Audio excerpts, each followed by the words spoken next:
উদারতার পরীক্ষা। একদা উশিনারা নামে এক রাজা ছিলেন। তিনি ছিলেন সিবি বংশের বংশধর।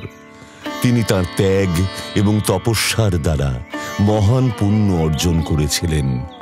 তাঁর গৌরব অনেক দেবতা এবং পবিত্র পুরুষদের চেয়েও বেশি ছিল। ইন্দ্র এবং অগ্নি তাঁকে বর দিতে চেয়েছিলেন, কিন্তু তা করার আগেই তারা তাঁকে কঠোর পরীক্ষার সম্মুখীন করেন।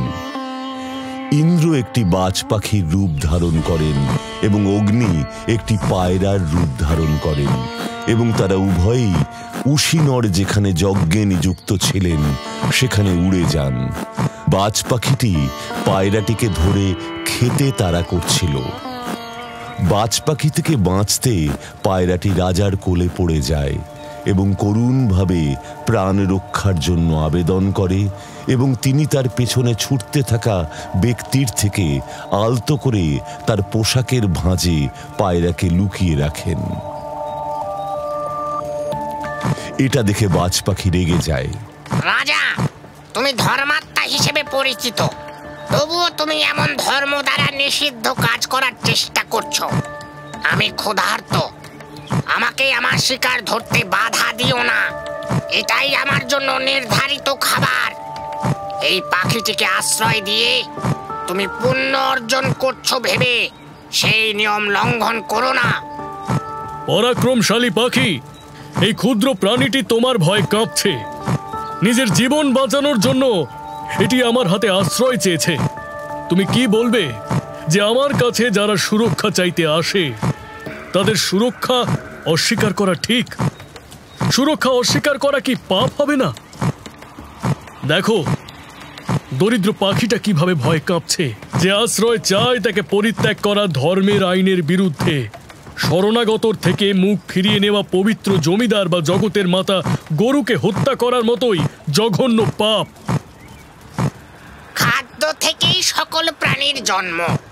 তারা খাদ্যের মাধ্যমে বেড়ে ওঠে, তারা তা দিয়েই বেঁচে থাকে। পৃথিবীর সবকিছু ত্যাগ করেও মানুষ দীর্ঘজীবী হতে পারে, কিন্তু খাদ্য ছাড়া কেউ বাঁচতে পারে না। খাদ্য না পেলে আমার জীবন এই দেহ থেকে বিচ্ছিন্ন হয়ে যন্ত্রণায় ঘুরে বেড়াবে। আমি যখন মারা যাব তখন আমার স্ত্রী এবং সন্তানরা মারা যাবে। এই পায়রাকে রক্ষা করে তুমি অনেক প্রাণীর মৃত্যু ঘটাবে।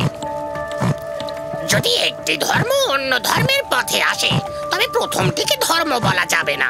কেবল সেই ধর্মই অন্য ধর্মের পথে সঙ্গতিপূর্ণ।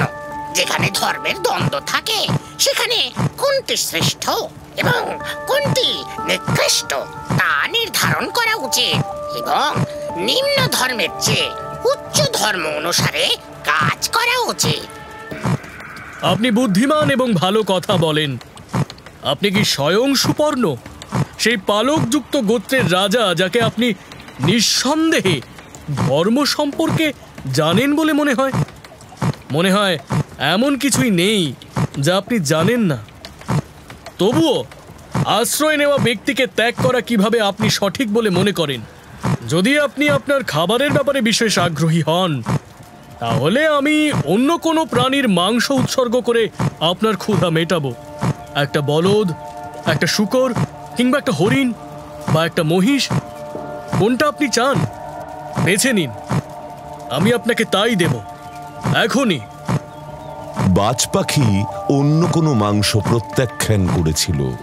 না হে রাজা, আমি শূকর, ষাঁড় বা অন্য কোনো প্রাণী খাবো না। অন্য কোনো কিছু দিয়ে আমাকে ত্যাগ করো না।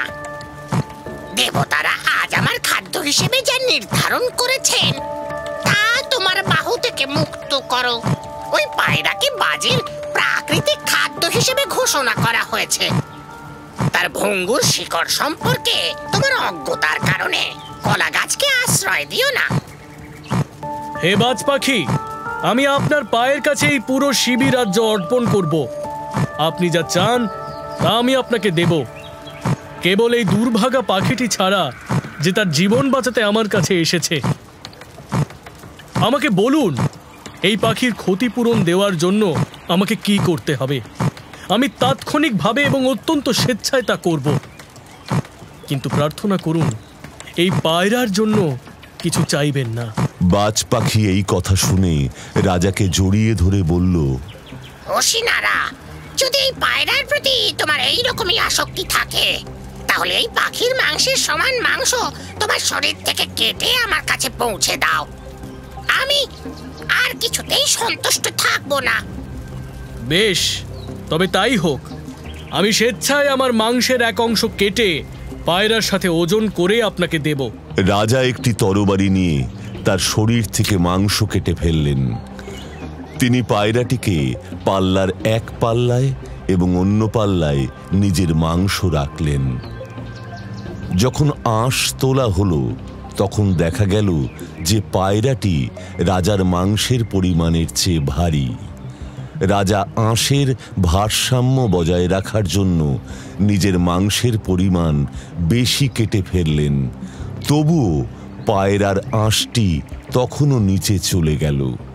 তারপর রাজা দ্রুত সম্পূর্ণভাবেই নিজে পাল্লায় ঢুকে পড়লেন এবং আঁশের ভারসাম্য বজায় রাখার জন্য তার উপর বসে পড়লেন।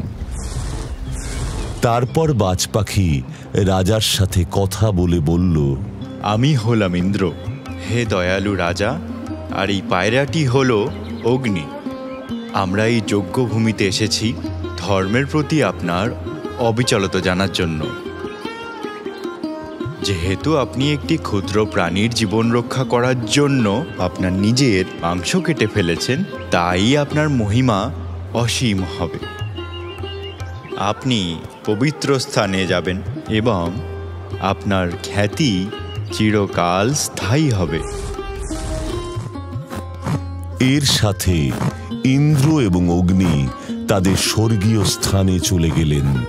যথাসময়ে শিবী জাতির উশিনারাও বিশ্বকে ধর্ম ও পুণ্যকর্মে পূর্ণ করে স্বর্গে গেলেন।